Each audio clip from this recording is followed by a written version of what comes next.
Pastor Mike, good afternoon. Welcome to Mannin Line on Max Radio. The Chief Minister's on Mannin Line between now and 1, so if you want to get in touch with Alfred Cannan, MHK, call 66 13 68.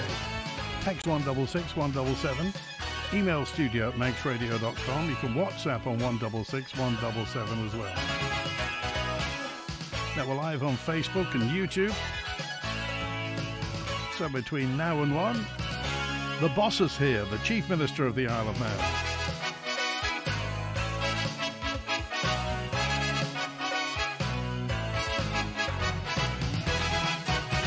So, Faster Mike, good afternoon, Chief Minister. Good afternoon, Andy. And before we go any further, did you get over what you had at Christmas?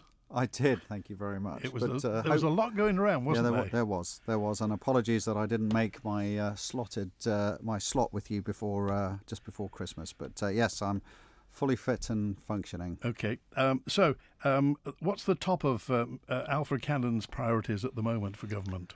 Well, where to start, Andy? I mean, this new world order that we are facing and the challenges externally that impact on the Isle of Man. But I think we set out 4 key areas for this year for the government: economic growth and the economy being at the top of that. But the health and social care issue, the funding issue, setting out a clear plan for Manx Care and the DHSC was there. Financial discipline across government was featuring highly.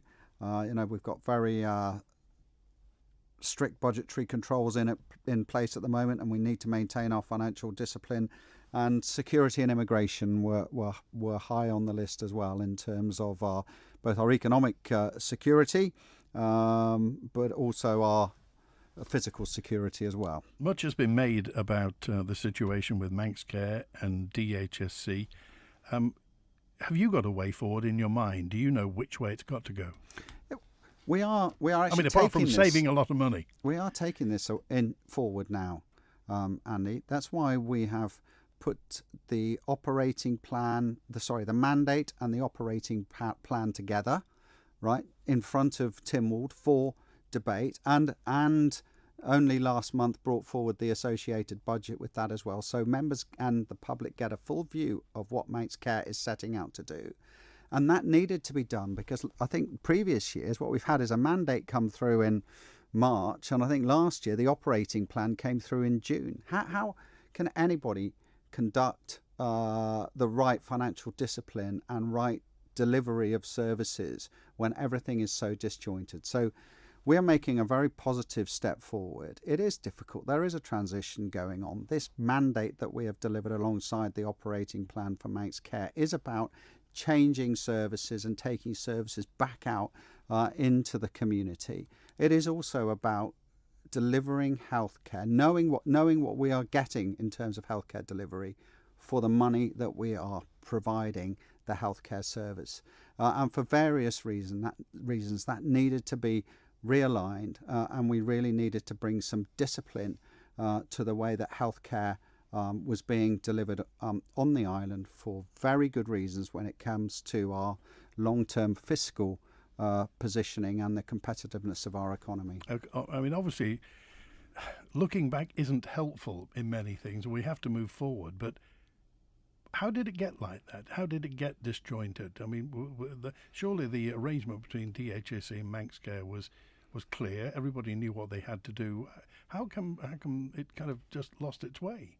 Well, I think we've been very much sort of aligned with the UK NHS. There's no getting away from that fact, and these problems are not unique to the Isle of Man, and there are many factors involved with that.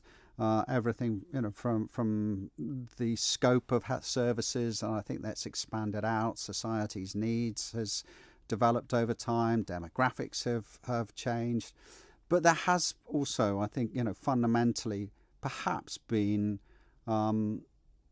a loss of discipline within the health services itself around the funding that they are getting and the services that they're delivering. And look, I think care professionals want to care and they want to deliver services, and I think there's a natural need to try and be all things to all people, and I don't blame people for that, and who wouldn't want to be providing absolutely everything. But we have got an economy to run. We have only finite budgets to deliver. We've given this government has invested heavily into healthcare services. I mean, we've obviously raised taxes to get them an extra £20 million, but their budget has gone up, I think, by £100 million over sort of 4 or 5 years. We know there's 400 and something more staff working in healthcare now. So there's this need to sort of reinstill the discipline, challenge the healthcare organisation itself to start rethinking about the way that it is delivering its services to the changing needs in society has been absolutely vital. And of course, the absolute understanding that healthcare and delivery of healthcare is very much the central platform in terms of government spending and policies, and looking after everybody is hugely important. But we've also got an economy, and we also need to keep government finances stable. So that broader aspect needs to be factored into and present in people's thinking in the healthcare service, as well as outside. Okay, let's get to the lines. David's first with us today. Hi, David. You're live with the Chief Minister. Hi, Andy and Mr. Chief Minister. Can I ask you a couple of questions? They're only small, really. What is Mr. Hooper doing at the present time? Does he have an ulterior motive regarding the local government unit? And then the other thing is, too, the hospital, which is frightening people about some of his statements. Can I give you the other one as well? Yeah, by all means. How can we put things together regarding the Newsom site down on the quay for redevelopment and their own site at the bottom of Summer Hill, which government bought years ago, which has got scaffolding now for a year on there? What are we going to do as a government? And I'll leave it at that. Okay. Okay. Thanks. Right. Well, I don't want to get too much into individuals. Let me just talk about the local government amendment bill and Laurie Hooper's clause that he brought forward. Look, that was supported. Effectively, it meant that it gave government the powers to instruct local authorities. But there was a whole process in front of that before government got to a position, or the Department of Infrastructure got to a position to be able to instruct a local authority to do things. And that included consultation, and that includes a Tynwald vote as well. So I think it has been blown a little bit out of proportion. I think actually, when you look at it, it's a sensible measure for a government to be able to do that on a small island to ensure proper equity. If a local authority, for example, was choosing to do something that was perhaps damaging to other people in the area, or was having broader impacts that resulted in unfairness. Could you give a non-specific example of that? Well, look, I mean, we've got the issue at the moment going on with the civic amenity site in the north, for example, where there has been, one local authority has decided to take a different route. Fine, but that is having broader impacts, and therefore, government does have to consider whether those impacts are resulting in unfairness and whether it is in the greater interest to perhaps change things. Now, I'm not suggesting that this clause has been brought about just to deal with one single issue, but it is a clause that is potentially needed, and I think it was right to get its support, but I don't want to blow it out of all proportion. The issue around some of the language that's been used, decimation of the health service, largest assault in the NHS, utter nonsense. Okay, anybody who reads those documents will see, and we put the mandate and the operating plan together, will see a government and a health service trying to work together to ensure that we all understand how health is going to be delivered, what the strategy is, and how that is going to be delivered for the funding available. And this sort of hype that's being put out there, in my view, just for political purposes, is concerning. But I can assure everybody that we are taking a mature approach to quite difficult circumstances. And actually, there's some really hugely positive aspects about the operating plan, particularly that's being brought forward. I was particularly pleased to see the matron back really as a key influencer and manager within the hospitals. The focus on the clinicians really leading the development of services, and the focus that's been put on in terms of taking healthcare back into the community, and the ambition to have 4 functioning, oiled regional centres for healthcare across the island. So look, there's a lot of ambition in there. There is, of course, a readjustment of service levels in some areas, but the healthcare professionals are doing that in line with the standards and having to make, of course, the decisions about ensuring that we get the priority treatments sorted out, and also dealing with areas of treatment where there have been inefficient practices. So there is still a lot to do. I'm not saying this is easy work, because it is not easy work, but I hope everyone will understand that we have to get ourselves into a position where, if we can get financial control and progress in terms of efficiencies within our health service, and if we still get to a position where we think actually the health service needs more money because it is not delivering the needs of the community, then we need to have that conversation about how that then is paid for moving on. And very quickly on nuisance, I drove past nuisance on the way here. By the way, Andy, if you look around Douglas at the moment, there's 2 major developments going on, one down by Lake Road in Tesco's, one down at Villiers Square. We're going to see some significant buildings going up there, and that's down to the Island Infrastructure Scheme and the actions this government's taken to start developing our brownfield sites. I hope that in the next 3 to 6 months we'll see progress on another central site in Douglas. So when we come to the end of this administration, if these buildings aren't built by then, they will certainly be well on the way up, and I think the construction industry can look forward to a very bright future in the centre of Douglas. We're building more houses, and nuisance on a quay remains a huge frustration. I'm desperately disappointed, along with many other people, that we are unable to allow this developer, Kel Properties, to get on and develop nuisance. There are negotiations ongoing between Environment, Food and Agriculture, effectively the department that looks after the planning system, and the developers team. I hope they can come to a solution. Something has to happen down there, because actually not only is it openly a blight and eyesore, but clearly the buildings are just continuing to deteriorate. And if you come from the other side of the quay and look in fact, if you come up from up the hill towards Manx Radio and look across, you can see how much damage is being done there. And okay. I hope we can reach a solution. And a quick word, Trevor, on the same subject, Trevor dropped a note in. The subject of Manx Development Corporation, are you happy with the progress made? In some respects, I think the Manx Development Corporation could do more, and I think we are working within government to try and get more central understanding of departments, land and property, and how we can more effectively release areas of land and property that are not being utilised.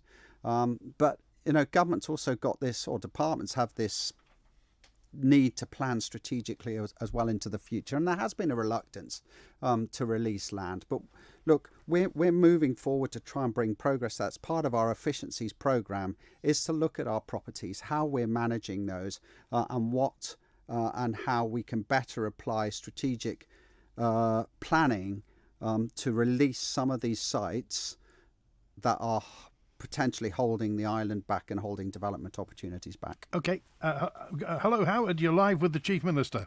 Hello, Andy. Good afternoon, Mr. Cannan. Hi, Howard. Minister, it's just a curiosity.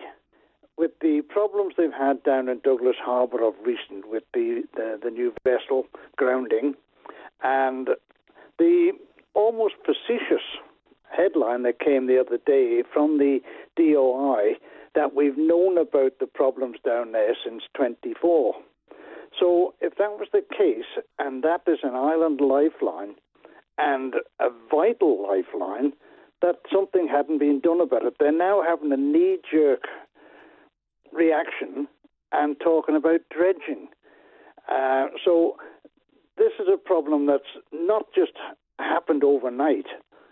So if there had been damage done to the ship, who would have been responsible? The taxpayers of the island or the steam packet?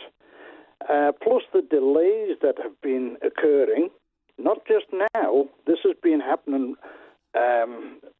here and in Peel ports, where the ship is delayed because of tidal aspects. We say, well, she's a bigger ship, yes, but they're not loading it fully at times because they can't. And this is the problem in Douglas Harbour. This is more our problem. Peel Harbour have to get their own act together. But in Douglas Harbour, that ship was built for the harbour, and the DOI, in their wisdom, are not looking after the facilities as they should. So, strange enough, I'm looking at a photograph this morning of your late dad when he was on the board at the airport. And the DOI are creating very similar problems at the airport. And I'd dearly love to know what your father would think of all this, because the airport at one time was one of the busiest in Britain, and Douglas was an extremely busy harbour. Okay. We've got one ship that comes in and out now, and people just don't rely on it anymore. It's a sad state of affairs. Okay, Chief Minister. Well, it's not acceptable to have a grounding in Douglas Harbour. To be fair to the Minister, she's only been in post a few weeks. I know she's as concerned about this as the Council of Ministers were when this emerged. I spoke to her yesterday. I know that the harbour will be dredged in the next 3 weeks, and I know that she is just investigating at the moment how and why the dredging has not taken place sooner, and what the forward schedule is for the harbour to be dredged, because we can't have groundings taking place. I'm kind of also a little bit surprised as to how the steam packets, I'm not blaming the steam packet per se, but how they were not also aware that the levels were sinking so low, and was this just a one-off incident in terms of the tide aspects, or had they been aware and had they informed the department? I know the Minister's looking into all these issues, Howard. I agree with you. We have a responsibility, absolutely, to keep the infrastructure working on the island, and these are maintenance tasks that need to be done and need to be scheduled. And I'm sure the Minister will be providing everybody with an update in terms of that very soon. Okay, thanks, Howard. Just before you go away, Okay. please, as I mentioned a minute ago about Chief Minister's late father on the board at the airport, and that word board, we have one minister that's supposed to be looking after. We've had several ministers on the DOI, which is a huge envelope. But it's the case of the tail is wagging the dog. The ministers are unfortunately having to relate to the public what is coming out of the civil service. And the civil service, if they want to make it sound as though it's all happening nicely, it will do. And then something like this happens, and the minister, no matter who it is, they do not have control of what is coming out of the civil service. Okay, all right, Howard, I appreciate that. You said in the past, Chief Minister, you thought the DOI was a big unwieldy object.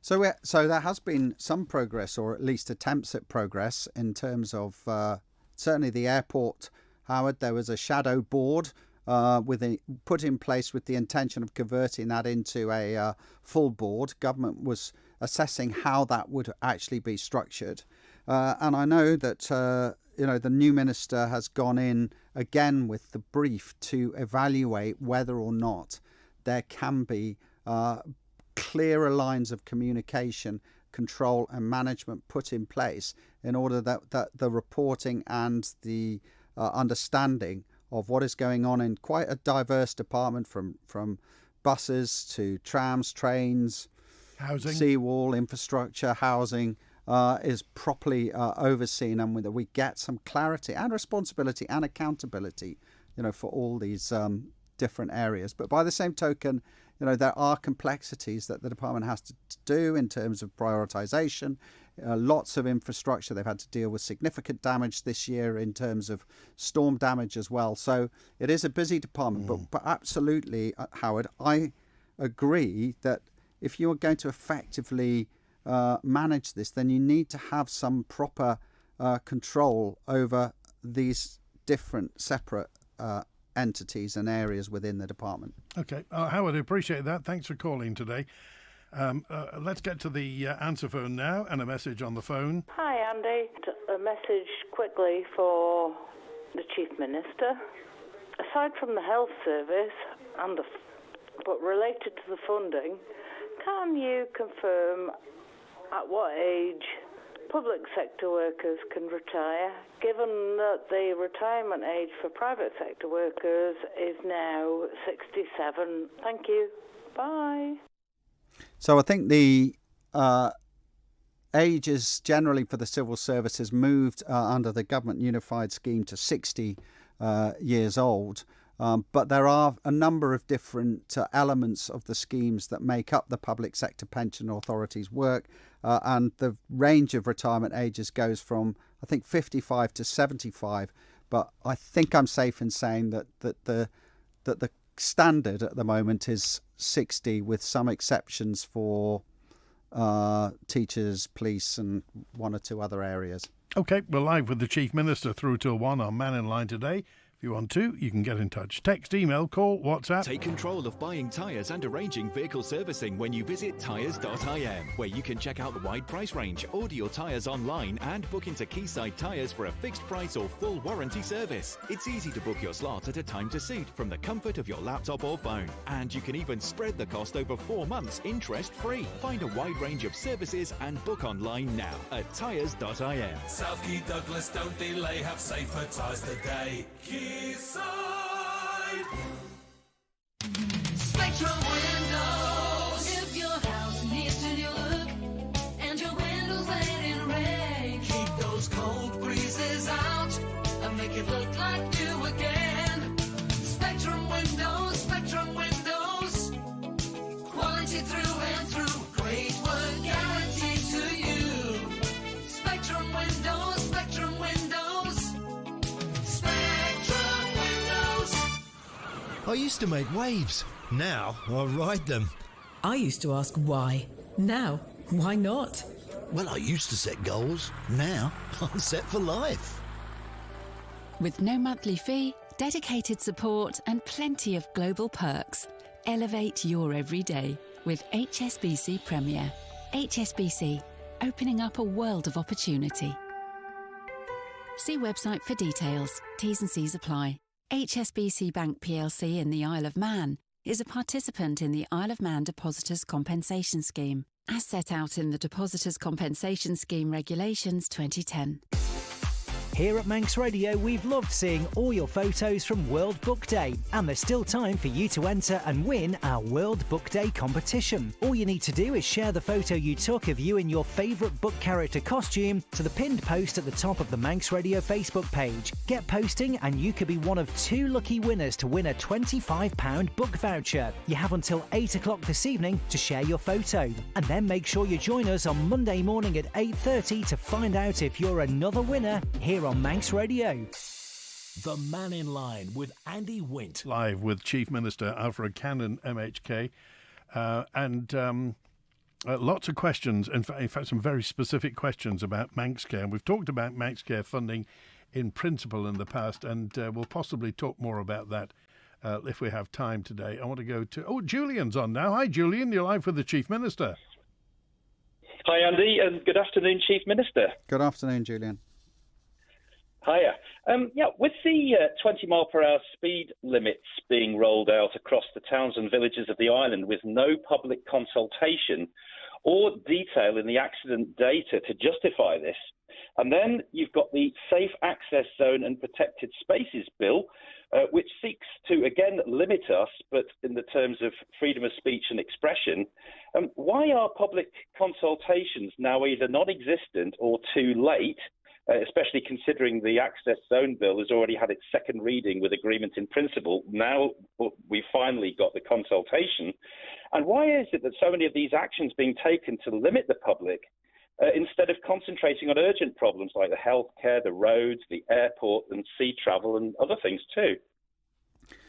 Julian, so let me just deal with those two issues there. First of all, the safe access zone is nothing to do with the government per se. That is a private member's bill. It's yet to be voted through the House of Keys, and that's purely down to private members. It is not government policy, and the government, this is a free vote for political members at the moment, and would only impact on the government were we to determine that for whatever reason we needed to have a block vote. But it is a private member's bill, so I'm just going to park that and move that away because it is not government policy.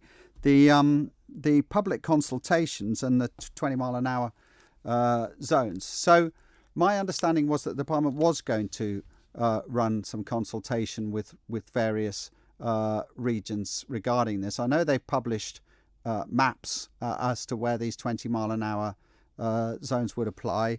And of course, Tynwald has previously concurred that in residential areas, 20 miles an hour, 20 miles per hour is an aim that is an acceptable aim and ambition. So, and when you say it's sort of generally public consultations, I mean, I had a question on consultations the other day.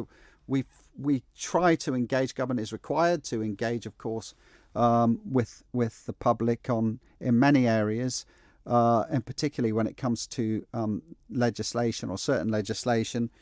You telling me you think that actually the consultations have not either been made public enough in terms of their availability, or you think they're not giving you enough time to react?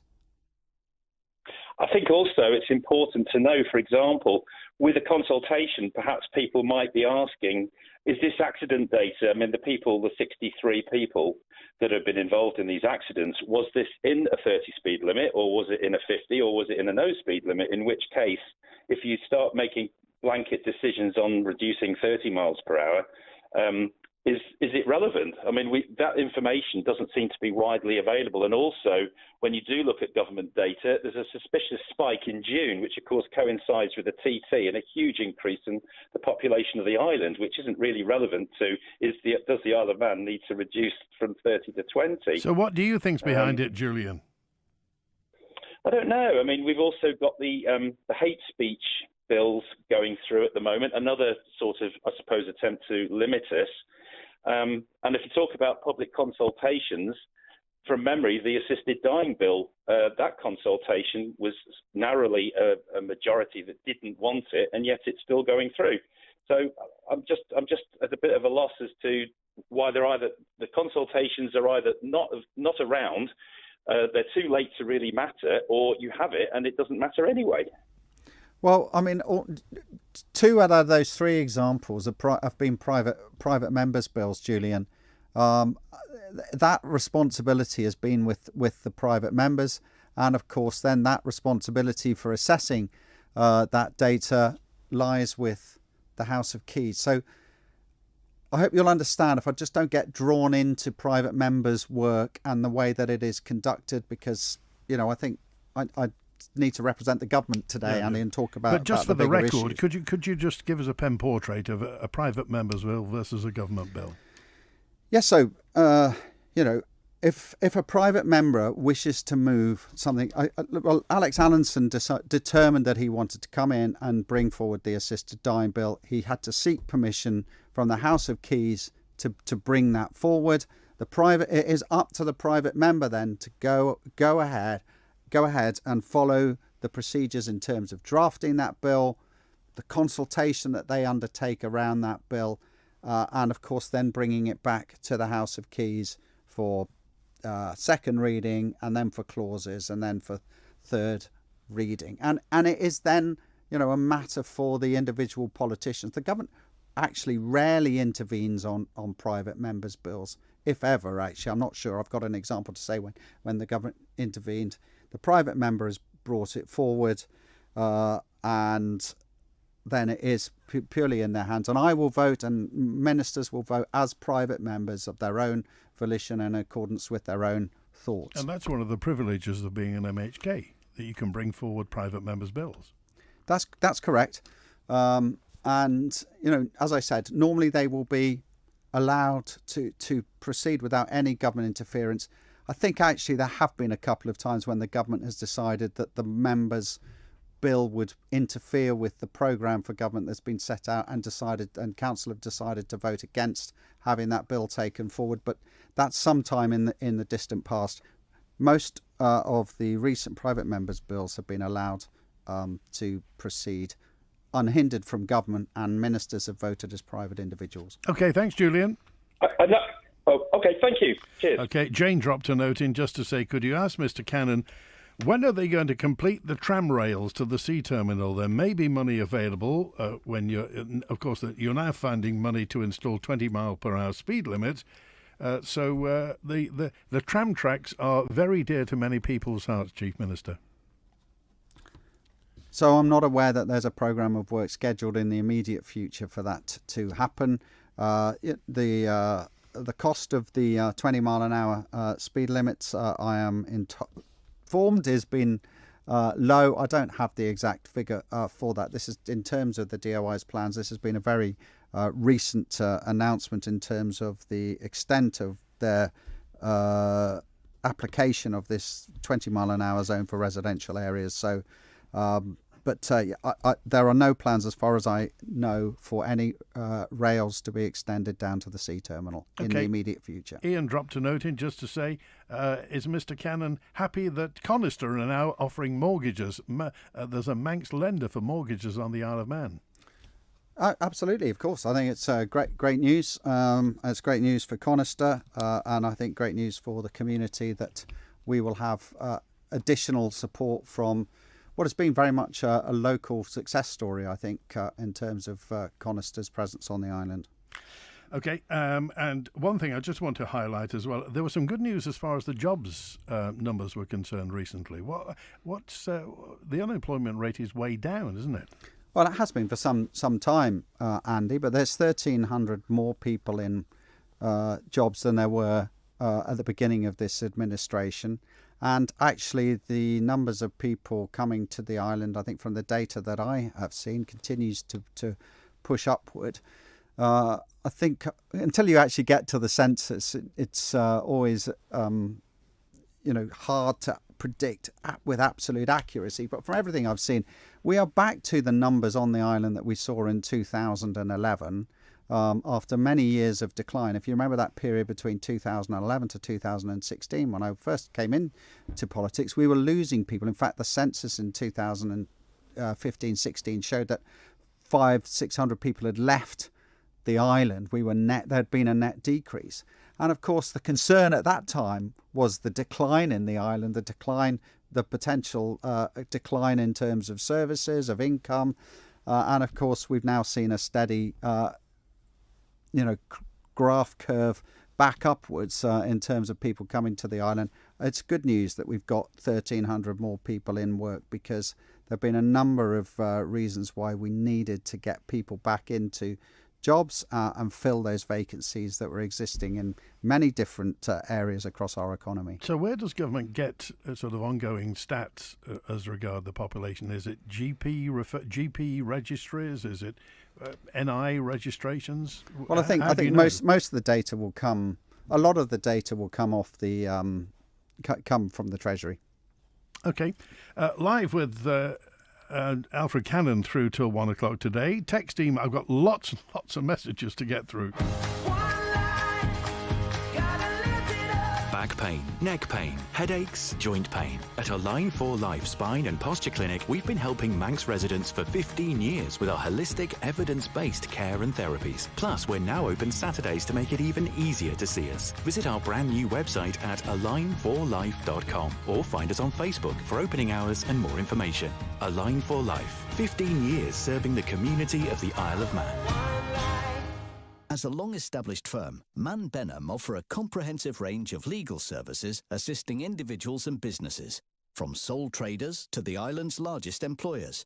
Man Benham have built up a reputation for giving a fast, efficient, cost-effective service with a personal edge. From buying and selling property to drawing up leases, employment matters, contracts and more. Call Man Benham for your free consultation on 639 350. Man Benham, here for you. Manx Radio is the #1 choice of listeners aged over 35 on the Isle of Man. We lead the way in connecting brands with Manx Radio's engaged and loyal audience. And our breakfast show attracts 71% more listeners than any other station. So if you want to boost your brand with tailored advertising that really works, then call 682 620 or email sales@manxradio.com. Help your business reach new heights today with Manx Radio. The Mannin Line with Andy Wint. And the Chief Minister, Alfred Cannan, MHK, is on through till 1, and so is Eddie. Hi, Eddie. Hiya, you're You're right. live with the Chief Minister. Good. I've got a couple of questions. First of all, I just want to comment on some of the Chief Minister's opening statements. One of them, which was more or less the government is dedicated to saving money. And the best way of saving money, in my opinion, is not to waste it and stop borrowing, because that only affects other things like pensions and so forth. But to get to my first question, I think it would be about 20 years ago, approximately. I was on the Mannin Line. I can't remember who was the host then. But I actually brought up the subject of if the government would give me a 10-acre site and put a building on it, we could recycle every single item that we've got on the Isle of Man. I've seen it work in Trafford in Britain, and we wouldn't have this problem now where I live in Ronagh. I've retrieved numerous items from the ditches there. You can get that verified by Phil Gorn if you want. Fridges, microwaves, you name it. So what do you think of that idea? Is this recently, Eddie? Oh, yeah. Non-stop all the time, honestly. But recently, Phil Gorn will verify you, a fridge and a microwave dumped in the ditch just outside my house. Okay. Because there's no street lights up here, so it's easy. Okay, let's talk recycling, Chief Minister. Well, Eddie, what I would say is that if you've got an idea that you think would enhance the community facilities in terms of recycling or disposing of these goods, then please, if you could set that out, and if you send that to me, I will try and distribute it to the right people so that can be assessed. But look, fly tipping is a menace. It's blight. I think it's hugely irresponsible. Happens in the north as well, doesn't it? Well, I think, look, the civic community side in the north, and I've been to a few civic community sites. I can't pretend to have been to the south, but I've certainly been to east, west, and north, and all of them overall give me a very good impression of being well-run facilities that are invaluable in terms of the provision of services to the local community.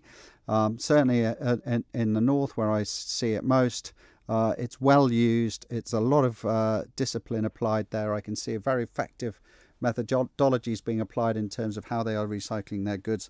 And fly tipping, I appreciate there's some cost to some of these goods, but fly tipping effectively, if we can find people fly tipping, they will be prosecuted, and that is effectively the bottom line. Do you guarantee that? Because not many people get done for fly tipping.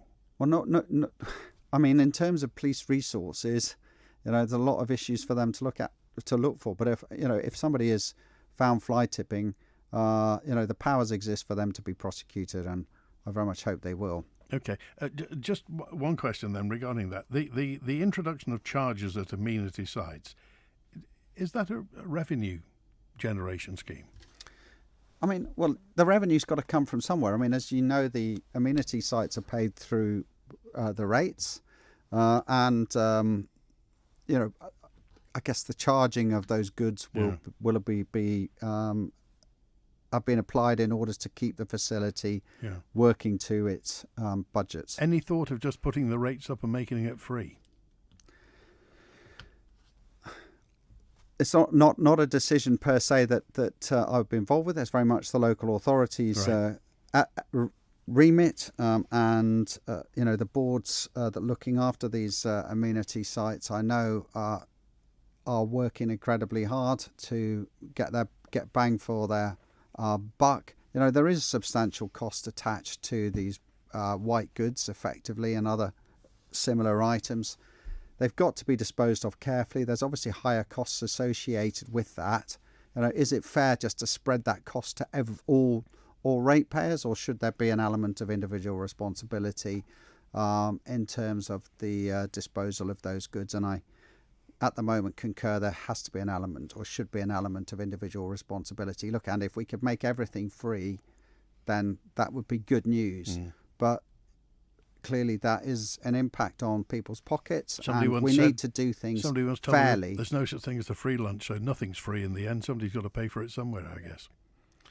Yeah. Okay, Eddie, what else was there? What it was, just to keep on that one, actually, I can't remember whether it was Donald Gallin or whether it was Tony Brown or what, but they did actually consider it, and at the time it, like you said, it needs a little bit of money just to get it going, but once it's going, it would pay for itself. I've seen it work in Trafford, like I said. Okay. Anyway, well, you've had the invitation from the Chief Minister. All ears, exactly. Eddie. If you think you've got a way to deal with that, that's benefiting everybody. Okay. Yeah. My second point is just recently, I don't think I've had a single person wanting the net zero and the wind turbines. I'm involved with the wind turbines.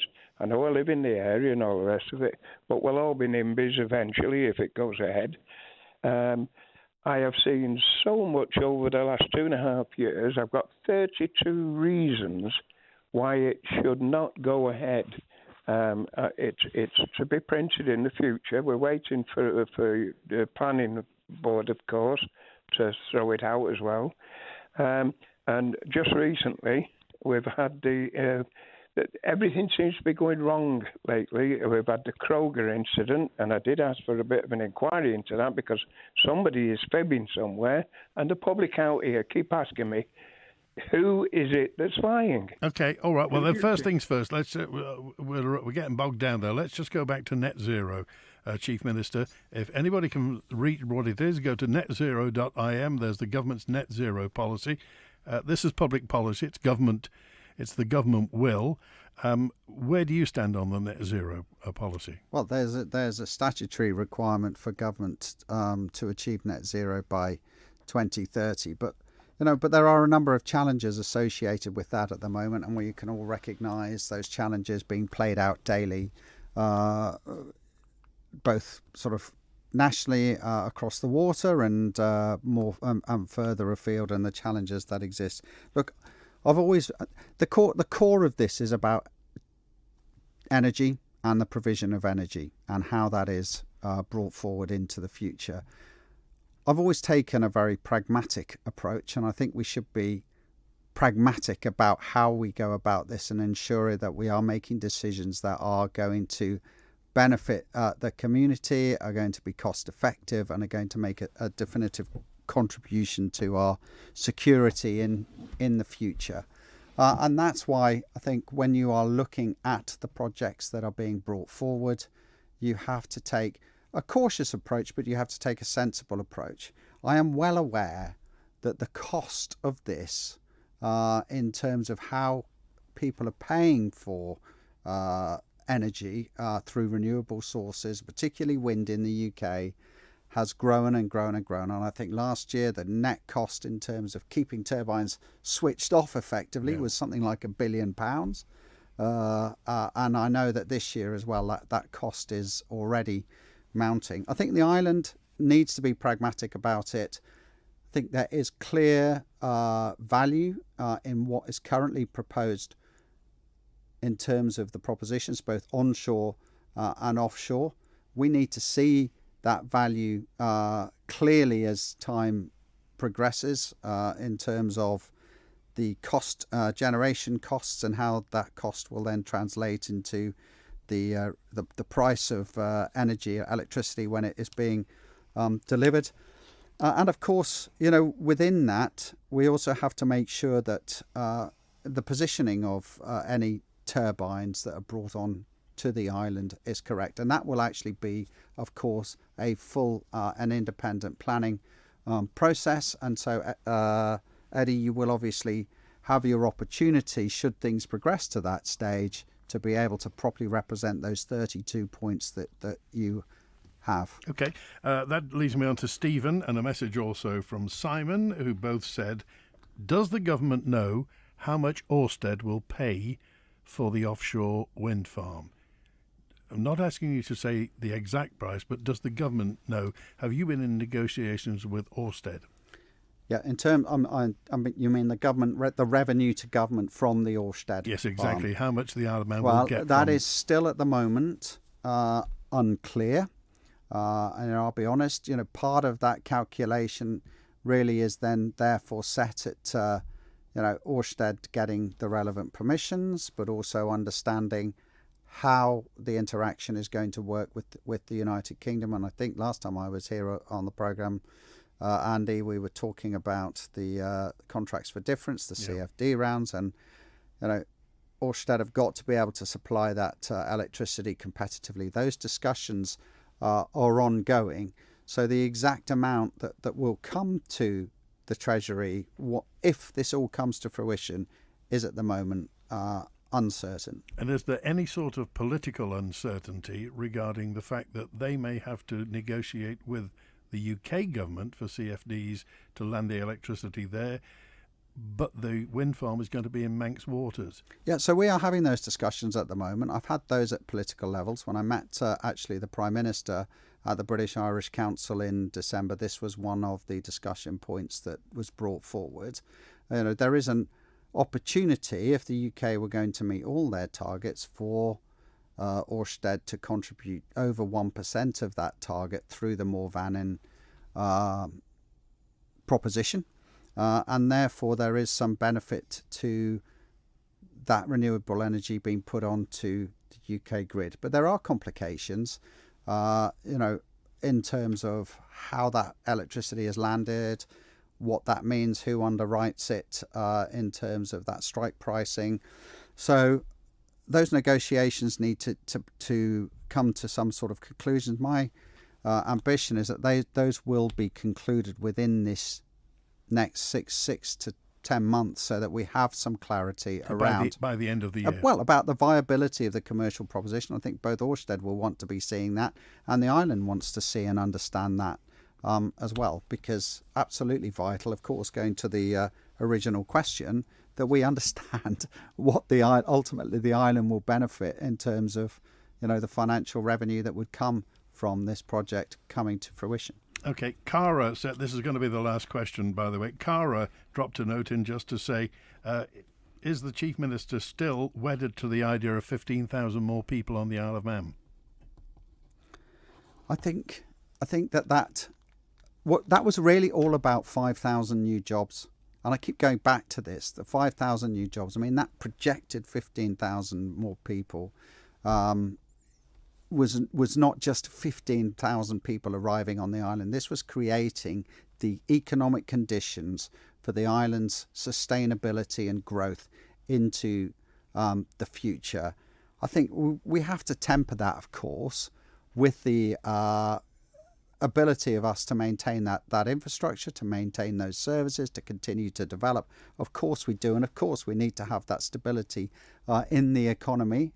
And could see clearly that we've got the growth. And it is challenging out there, and I would take no bones about it. But we have 1,300 more people in jobs. We've got more people coming to the island, and I got lots of circumstantial evidence from professionals on the island and estate agents that they are getting that level of inquiry. And tax professionals will tell you they're dealing with multiple inquiries from individuals looking to relocate here. But the bottom line, Andy, is that actually when you analyse the figures and the numbers, we are not much further ahead than where we were in 2011. We have had climb back from that position in 2016. We are successfully doing that. Our economy is growing in terms of projected forecasts from those looking at us from externally, but also we can see that the income tax levels are increasing with the Treasury as well. We have got issues, of course we have, but we've also got plenty of opportunities, and there's some really good evidence that the indicators are all moving in the right direction. Thanks for being with us today, Chief Minister. Appreciate it, and we'll do it just before Christmas, hopefully. Well, I look forward to it, Andy. If the bugs stay away.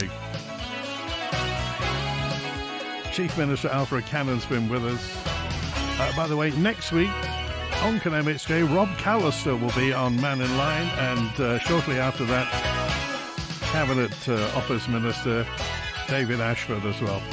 That's it. Back with an open line on Monday, thanks to Chris Quirk on the phones today.